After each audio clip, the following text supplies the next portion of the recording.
Hello dear students, welcome in today's class. बच्चों, आज हम फिर से आपका एक न्यू चैप्टर स्टार्ट करने जा रहे हैं। Okay, so this is your chapter number 39 and the name of the chapter is comprehension passage. ठीक है, सो इसमें हम कुछ पैसेजेस रीड करने वाले हैं। ठीक है, इसमें कॉम्प्रिहेंशन पैसेज में क्या होता है, हम पैसेज रीड करते हैं, देन क्वेश्चंस नीचे दिए होते हैं, क्वेश्चंस के आंसर हमें उसी पैसेज में से फाइंड आउट करके उनके आंसर देने होते हैं। ठीक है, क्वेश्चंस के।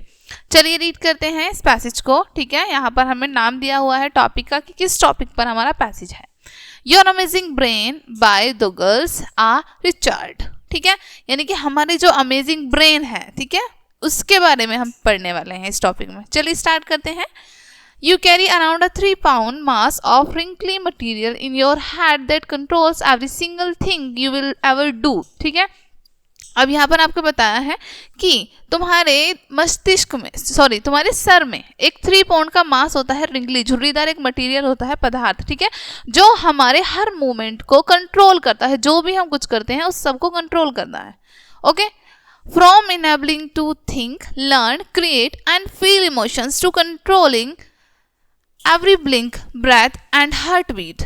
This fantastic control enter is your brain. ठीक है, अब वो क्या क्या चीजें कंट्रोल करता है। ठीक है, हमारे सोचने से लेकर, ठीक है, सोचना, लर्न करना, याद करना, किसी चीज को क्रिएट करना, कोई इमोशन फील करना, ठीक है, हमारी आईज ब्लिंक होती हैं उनको कंट्रोल करना, हमारी ब्रेथ को कंट्रोल करना, हार्ट बीट, ठीक है, हमारी जितने भी हमारी फैंटास्टिक कंट्रोल होते हैं, ठीक है, उन सबको कौन कंट्रोल करता है, हमारा ब्रेन। ठीक है, it is a structure so amazing that a famous scientist once called it is the most complex thing we have yet discovered in your universe. ठीक है, इसका स्ट्रक्चर जो है हमारे ब्रेन का इतना अमेजिंग होता है कि एक प्रसिद्ध वैज्ञानिक ने कहा था कि ये जो हमारा मस्तिष्क है, हमारा ब्रेन है, ये यूनिवर्स में सबसे अच्छी खोज है इसकी, यानी कि इसको जो डिस्कवर किया था सबसे अच्छी खोज थी इसकी।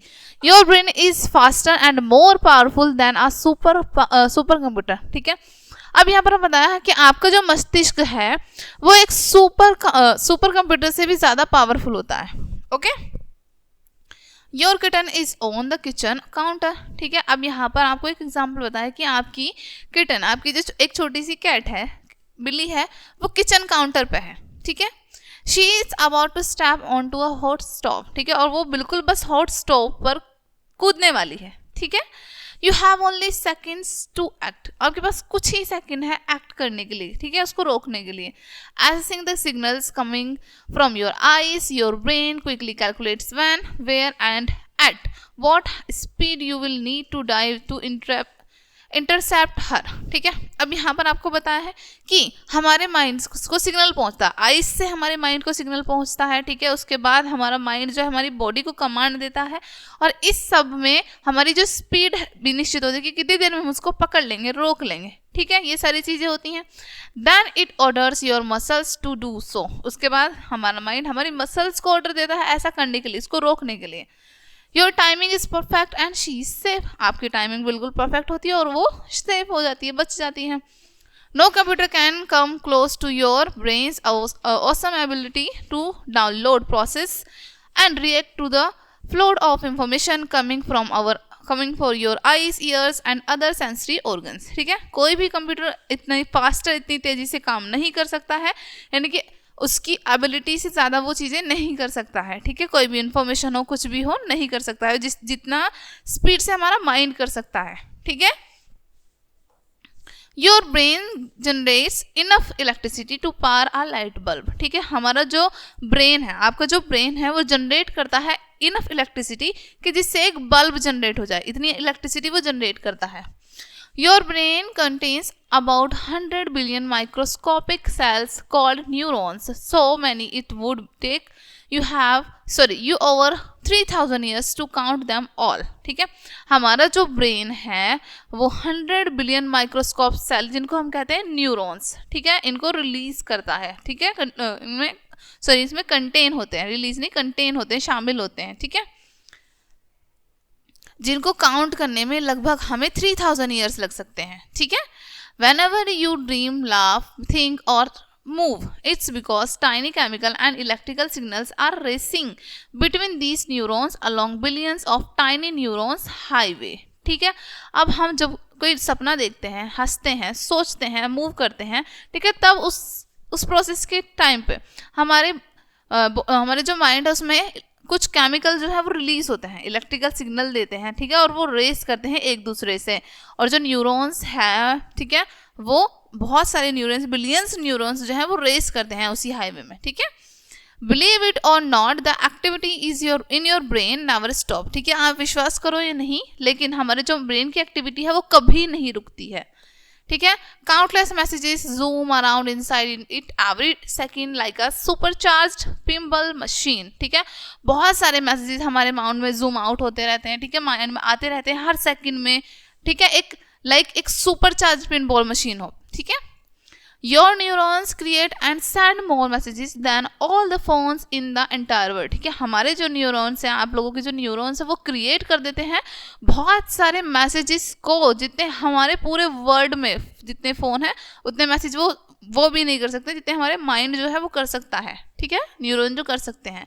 Neurons send information to your brain at more than 150 miles per hour, ठीक है।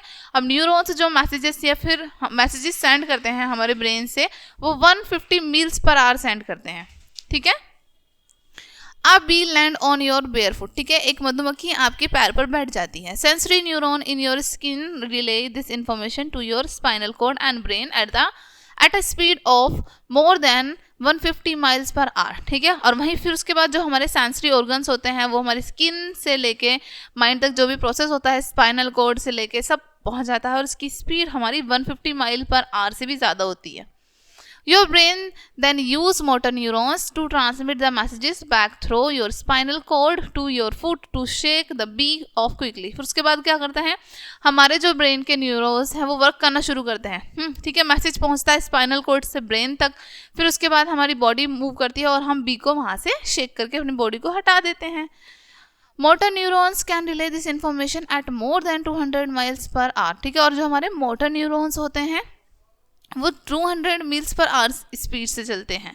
When you learn you change the structure of your brain, ठीक है, जब आप लर्न करते हैं तो आप अपने ब्रेन का स्ट्रक्चर चेंज करते हैं, ठीक है।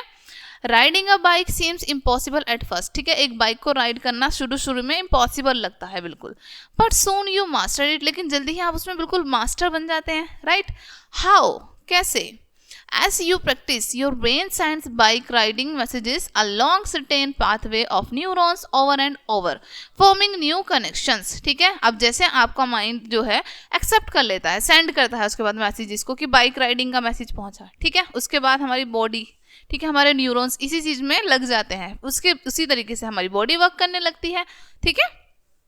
In fact, the structure of your brain changes every time you learn, ठीक है। हालांकि हमारे जो स्ट्रक्चर है ब्रेन का वो चेंज होता रहता है जैसे जिस तरीके से हम लर्न करते हैं, ठीक है। As well as whenever you have a new thought और मेमोरी, ठीक है, साथ ही साथ जैसे आपको कोई नई मेमोरी या फिर कोई नई थॉट आई है उस तरीके से भी चेंज होते हैं ये। Exercise help make you smarter, ठीक है, एक्सरसाइज जो है वो आपको स्मार्ट बनने में हेल्प करती है, ठीक है। It is well known that any exercise that makes your heart beat faster like running or playing basketball is a great for your body and can even help improve your mood, ठीक है। अब यहाँ पर आपको बताया it is well known, यानी कि बहुत अच्छे से जाना जाता है कि हमारे जो हार्ट बीट है उसको फास्ट करने के लिए रनिंग, बास्केटबॉल प्ले करना, ठीक है, ये बहुत अच्छा होता है, इससे हमारी जो बॉडी है उसमें मूवमेंट होता है अच्छा खासा और हमारा मूड भी इम्प्रूव हो जाता है।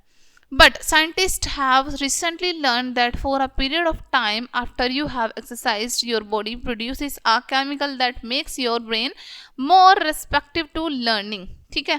लेकिन साइंटिस्टों ने कुछ ये बातें आपको यहाँ पर बताया है, रिसेंट में उन्होंने लर्न की हैं कि जैसे जैसे हमारी एज बढ़ती चली जाती है, ठीक है, टाइम बढ़ता चला जाता है, तो हमारी बॉडी से कुछ केमिकल रिलीज होते हैं, ठीक है, जो कि हमारे ब्रेन की लर्निंग के लिए काफ़ी ज़्यादा अच्छे होते हैं, ठीक है। So if you are stuck on homework problem, so go out and play a game of soccer, then try the problem again, ठीक है। यदि आप किसी भी काम को लेकर स्टक हुए पड़े हैं, ठीक है, बिल्कुल फ्रीज हो रहे हैं कि समझ नहीं आ रहा है उसमें, तो उसके लिए आपको क्या करना है, बाहर जाना है, थोड़ा सा माइंड को फ्रेश करना है, खेलना है, उसके बाद आप उस वर्क को करेंगे तो आपकी वो प्रॉब्लम सॉल्व हो जाएगी। You just might discover that you are able to solve it. बस आपको ये डिस्कवर करना है कि आप उसको सॉल्व करने लायक हैं, आप उसको सॉल्व कर सकते हैं। ओके, ये था आपका फर्स्ट पैराग्राफ। देन इसी पैराग्राफ से रिलेटेड आपको यहाँ पर एक्सरसाइज दी है, ये क्वेश्चंस दिए हैं, इनके आप आंसर करेंगे। ठीक है, सेकेंड पैराग्राफ दिया है यहाँ पर, फ्रॉम नॉर्म्ड टू फार्मर। ठीक है, चलिए रीड करते हैं इसको भी। Some historians believe that the earliest people in North America may have traveled here from the continent of Asia thousands of years ago when the earth was experiencing an ice age। ठीक है, अब यहाँ पर आपको बताया है कि कुछ हिस्टोरियन जो थे, कुछ ऐतिहासिक लोग जो थे पहले के, ठीक है, उनका मानना था कि जो हमारी अर्थ है उस पर पहले वो आइस एज थी, यानी कि वो बर्फ से ढकी हुई थी ज़्यादातर। ठीक है, हजारों साल पहले। Their theory is that much of the water that separates Asia and North America would have been frozen at that time। ठीक है, और यहाँ पे एक थ्योरी ये भी बताई गई थी कि बहुत ज़्यादा पानी था, ठीक है, वो जम जाता था, तो वो हम जो एशिया और नॉर्थ अमेरिका है, ठीक है, उनके लिए एक ब्रीज बन जाता था, एक ब्रीज बन जाता था आने जाने के लिए। ठीक है, forming kind of an ice bridge that they were able to walk cross. ठीक है, और उस पानी से एक बर्फ जमती थी जिससे एक ब्रिज बन जाता था। ठीक है, ओके, जिससे वो वॉक कर सकते थे, एक दूसरे की तरफ आ जा सकते थे। Perhaps they were Hunter following their period. ठीक है, और उसके बाद शायद ही वो इधर उधर भटकते थे फूड के लिए, खाने के लिए। Perhaps they were adventurous and wanted to explore. ठीक है, और शायद ही वो बहुत ज़्यादा एडवेंचरियस थे और एक्सप्लोर करना चाहते थे। We do not know for sure। हमें वास्तव में नहीं पता है क्या था। ठीक है, what we do know is that the earliest North Americans were nomads traveling from place to place instead of sitting up one regular place to sell home। ठीक है, अब यहाँ पर आपको बताया है कि हम क्या जानते हैं, हमें जो पता था कि जो नॉर्थ अमेरिकन्स थे वो एक जगह से दूसरी जगह जाते रहते थे, एक स्थान से दूसरी जगह जाते थे। ठीक है, Their migrations to North America could make them the ancestors of the people we call Native American Indians। ठीक है, उनका जो माइग्रेशन था, यानी कि उनकी जो रहने की जगह थी वो चेंज करते रहते थे, एक कोई उनकी फिक्स जगह नहीं होती थी। ठीक है, तो हम उनको क्या कहते थे, नेटिव अमेरिकन इंडियंस। ठीक है, eventually these nomads must have Gotan tired of travelling around so much. ठीक है, और फिर बाद में क्या हुआ होगा कि ये लोग जो हैं बहुत ज़्यादा घूम घूम के थक गए होंगे इधर उधर जाके। They had already learn to search for and gather plants growing in the wild. उन्होंने क्या क्या सीखा, उन्होंने पहले ही प्लांट्स को गैदर करना, ठीक है, वाइल्ड लाइफ के साथ मैनेज करना, ठीक है, प्लांट्स को ग्रो करना सीख लिया था। Soon they began to learn about agriculture, how to raise plants and animal for human। ठीक है, और जल्द ही उन्होंने एग्रीकल्चर, खेती के बारे में सीख लिया। ठीक है, कि किस तरीके से उनको एग्रीकल्चर करना है, अपना किसान की खेती करनी है, और एनिमल्स को ह्यूमंस के साथ किस तरीके से डील करनी है। With more reliable sources of for food, they was less of a instinct to keep moving around। ठीक है, अब उनके पास पर्याप्त मात्रा में खाना हो गया, तो इस वजह से वो उन्होंने इधर उधर जाना बंद कर दिया। Since they were beginning to look for more permanent homes, paying attention to the resources of a specific location become important। ठीक है, क्योंकि ये स्टार्टिंग से ही चाहते थे अपना परमानेंट होम। ठीक है, इसलिए अपने आसपास की चीज़ों पे बहुत अटेंशन देते थे, ध्यान देते थे। ठीक है, कि क्या क्या चीज़ें हमारे आसपास हैं। Living near water sources such as stream or river helped ensure that they could water their crops and take care of human and animals needs of water as well। ठीक है, और ये अधिकतर कहाँ पर रहते थे, पानी के आसपास, ताकि जो अपनी खेती करें उसको पानी दे पाएँ। ठीक है, इनकी जो ज़रूरत है पानी की, इनके एनिमल्स को जो नीड है वाटर की, उसको ये फुलफिल कर पाएँ। ठीक है, it's not surprising than to discover that most earlier villages were located very close to water sources। ठीक है, ये कोई सरप्राइजिंग वाली बात नहीं है कि इन्होंने सबसे पहले जो अपना गांव डिस्कवर किया था, जहाँ पर ये रहे थे सबसे पहले, वो वाटर के बहुत क्लोज था। ठीक है, वो गांव जो था वो पानी के बहुत क्लोज था। Although people were moving around less often than before, उसके बाद लोग जो है इधर उधर घूमना उन्होंने बहुत कम कर दिया. They were still migrating to other areas. हालांकि वो तब भी थोड़ा माइग्रेट करते थे, एक जगह से दूसरी जगह पर जाते थे. Every time a group of tribal moved into a different natural environment they had to adapt to the climate and resources of the area. ठीक है, जो अलग अलग जनजाति के लोग थे वो तब जाते थे जैसे क्लाइमेट चेंज होता था, क्लाइमेट के अकॉर्डिंग वो जाते थे अलग अलग एरिया पर. The clothing they wore, the kind of houses they built, and even the kind of food that they are at depend upon the region in which they lived. ठीक है, जिस तरीके के वो कपड़े पहनते थे, जिस तरीके का वो घर बनाते थे, जैसा वो खाना खाते थे, डिपेंड करता था कि वो किस रिलीजन से है या किस तरीके से रह रहे हैं. ठीक है. Over time four major culture religious developed in North America. ठीक है, टाइम जैसे जैसे बीतता गया 4 मेजर कल्चर डेवलप हो गए नॉर्थ अमेरिका में. ठीक है, कौन कौन से थे? The Eastern Woodlands, the Great Plains, the Pacific North West and Desert South West. ठीक है, ये 4 डेवलप हो गए. ओके, देन इसी पैराग्राफ से रिलेटेड आपको क्वेश्चंस दिए हैं, इनके आंसर आप इसमें से फाइंड आउट करके करेंगे. नेक्स्ट पैराग्राफ है एक्सट्रीम वेदर. ठीक है, चलिए रीड करते हैं इसको भी. Severe storms happen in low pressure weather system. ठीक है, कई सारे स्टॉर्म जो है, तूफान जो है वो आ जाते हैं लो प्रेशर की वजह से. ठीक है, वेदर में कोई भी चेंजेस आए तो आ जाते हैं. Warm wet air begins rising into the air. ठीक है, गर्म हवाएं चलने लग जाती हैं. ठीक है, हवाएं जो है गर्म हवाएं ऊपर की तरफ उठने लगती हैं फिर. ठीक है, the higher it rises the cooler it becomes. जितनी ये ऊपर पहुंचती जाती हैं फिर उतनी ही ये ठंडी होती जाती हैं. Water vapour in the air forms drop a process called condensation. ठीक है, अब ये क्या करती हैं, वाटर वेपर का फॉर्म मतलब वाटर वेपर में चेंज हो जाती हैं. ओके, और इस प्रोसेस को हम कंडेंसेशन कहते हैं. ठीक है, the drops join together to form clouds and then participation of some kinds rain, sleet, snow और hail will fall down to the earth surface. ठीक है, अब ये जो ड्रॉप्स हैं ये जॉइन होकर एक पूरा क्लाउड बनाती हैं, क्लाउड की फॉर्म में आ जाती हैं. जितने भी पार्टिसिपेशंस होते हैं, छोटे छोटे कण होते हैं, ये क्लाउड्स बनाती हैं. उसके बाद रेन होती है, स्लीट होती है, स्नो होती है और हेल होती है. इन फॉर्म में ये वापस से अर्थ पर आ जाती हैं. Although conditions must be very specific for a thunderstorm to develop, thunderstorm remain the most common kind of extreme weather. ठीक है, हालांकि जो कंडीशन होती है कुछ जगहों पर जहाँ पर थंडरस्टॉर्म के लिए, ठीक है, वो बिल्कुल अलग हो जाती है. ठीक है, बहुत कॉमन हो जाती है extreme weather. Before a thunderstorm we can develop there have to be 3 conditions present. ठीक है, थंडरस्टॉर्म से पहले हम कुछ 3 कंडीशन यहाँ पर आपको बताइए जो हम डेवलप कर सकते हैं. जैसे the air has to be full of moisture, कि हमारी जो एयर है उसमें मॉइस्चर होना चाहिए.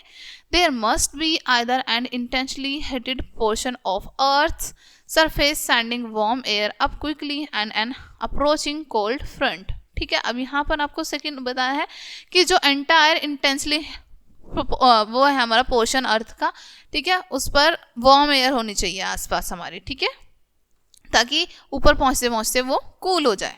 And the warm air that is rising must be warm enough to stay warmer than the air it passes through it rises. ठीक है, और जो वार्म एयर है वो वार्म होनी चाहिए ताकि उसके आसपास से जो भी एयर गुजरे वो उसके साथ ऊपर चले जाए. ठीक है, the moisture in the rising air condenses clouds form and a storm begins. ठीक है, मॉइस्चर जो होता है हमारी राइजिंग एयर में जो ऊपर जाती है वो उसमें उसी से हमारे क्लाउड्स फॉर्म होते हैं और स्टॉर्म शुरू होते हैं, हमारे तूफान शुरू होते हैं. ठीक है, a cloud front happens when cloud air is moving near the surface of the earth and it pushes warm air up very quickly. ठीक है, अब हमारे जो क्लाउड हैं अ कोल्ड फ्रंट हैपन्स, जब हमारी सर्दियां आने लगती हैं, ठीक है, ठंड होने लगती है, तब आपको यहाँ पर बताया गया है कि ये जो एयर होती है मूव करती है. ठीक है, पुश करती है एक दूसरे को.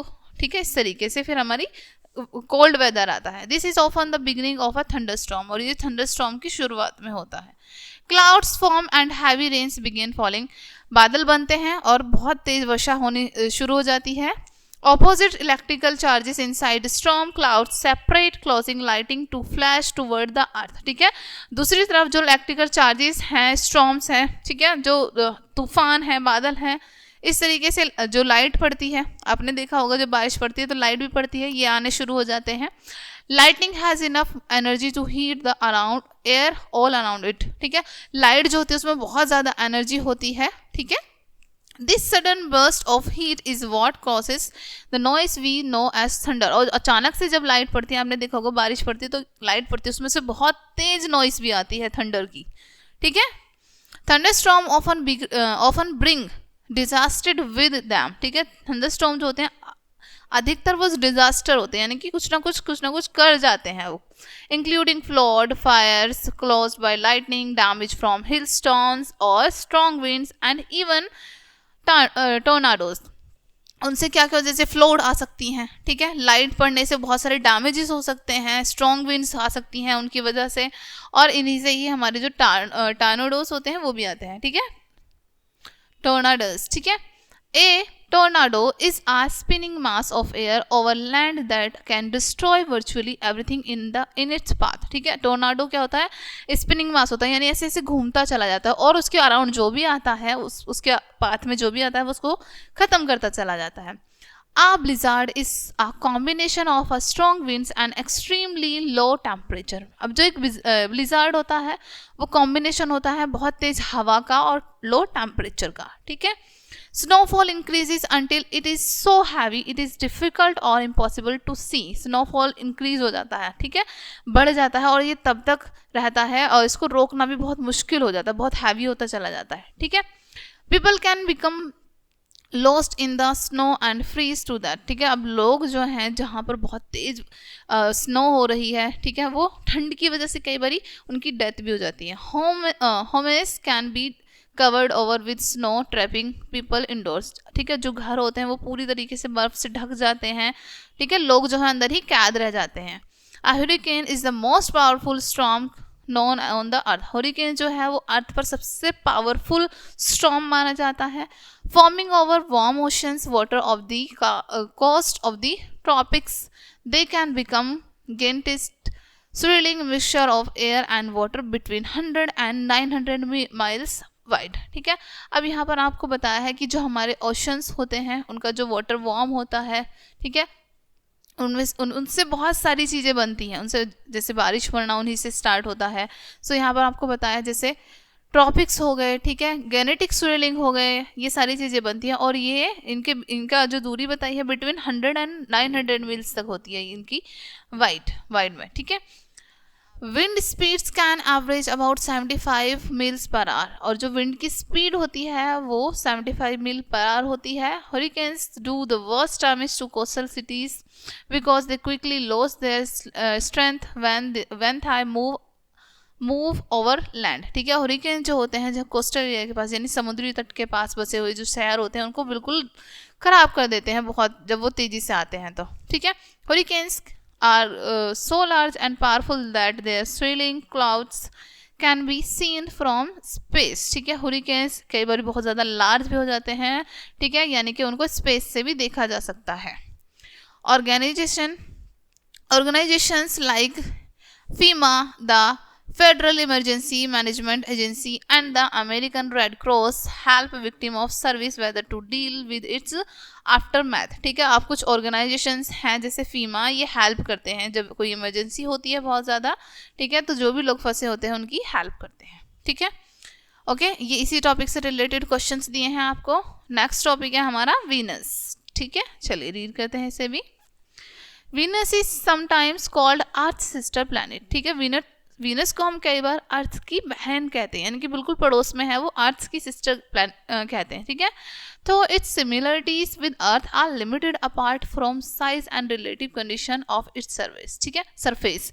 इसमें बहुत सारी सिमिलरिटीज हैं, ठीक है, इसके सरफेस, इसके साइज को छोड़कर बहुत सारी इसमें सिमिलरिटीज बताई गई हैं। It is easily observed with the naked eyes and it's sometimes called the evening star or moving star, ठीक है। कई बार इसको हम रात में देख सकते हैं, इसीलिए इसको हम कई बार इवनिंग स्टार या मूविंग स्टार भी कहते हैं, घूमता रहता है, ठीक है। Venus is covered by thick anxious cloud of sulfuric acid that obscure its surface, ठीक है। वीनस जो है कवर्ड होता है सल्फ्यूरिक एसिड से, ठीक है, The thick layer of cloud create an extreme insulating effect like the greenhouse effect. ठीक है, अब जो इसके अराउंड थिक लेयर होती है वो एक अच्छा खासा इफेक्ट बनाए रखती है, एक इंसुलेटिंग इफेक्ट बनाए रखती है, जिस तरीके से हमारी अर्थ के अराउंड ग्रीन इफेक्ट होता है ना, उसी तरीके से, ठीक है, ग्रीन हाउस इफेक्ट होता है उसी तरीके से. That radiates heat back to the surface and raises the temperature to over 100 degree Fahrenheit. ठीक है, जो कि क्या करता है, हीट को वापस भेज देता है. ठीक है, और इसका जो टेम्परेचर है वो 800 डिग्री फ़ारेनहाइट से भी ऊपर हो जाता है. Its surface is rocky, dusty and dotted with mountains and canyons and a few volcanic hot spots. ठीक है, इसका सरफेस जो होता है डस्टी होता है. ठीक है, माउंटेन्स है उस पर बने हुए, बहुत कैनियंस हैं. ठीक है, और कुछ वोल्केनिक स्पॉट्स भी हैं, वोल्केनिक स्पॉट्स भी हैं. There are many lava flows. ठीक है, बहुत सारे लावा फ्लोस भी बहते हैं वहाँ पर. Some of the mountains ranges including the Maxwell Mountains are enormous. ठीक है, अब कुछ वहाँ पर माउंटेन्स बताए हैं, जैसे मैक्सवेल हो गया. ठीक है, ये वहाँ पर हैं.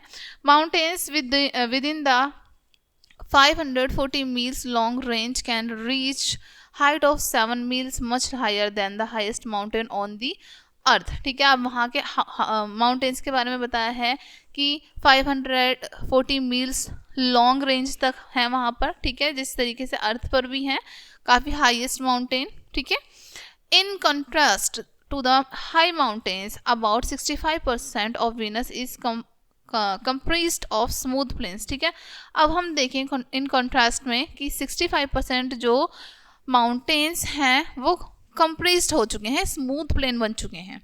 ठीक है, the pressure on the surface of Venus is intense. अब जो प्रेशर है वीनस पर, ठीक है, उसकी वजह से वहाँ का सरफेस काफ़ी इंटेंस हो चुका है. If you were to stand upon Venus you would feel the same amount of pressure you would if you were 3200 in under water. ठीक है, यदि आप वीनस पर जाके खड़े होना चाहते हैं तो आपको पता है कैसा फील होगा, जैसे आप 3200 वाटर के नीचे हैं, 3200 वाटर के नीचे हैं. ठीक है, Venus is the second closest planet to the sun at 60,000 miles away. ठीक है, अब यहाँ पर आपको बताया है कि वीनस जो है सन के काफ़ी क्लोज है, उसकी आपको यहाँ पर दूरी बताई है. ठीक है, 6,07,000 मील्स अवे. ठीक है, When Venus and Earth are on the same side of the Sun, the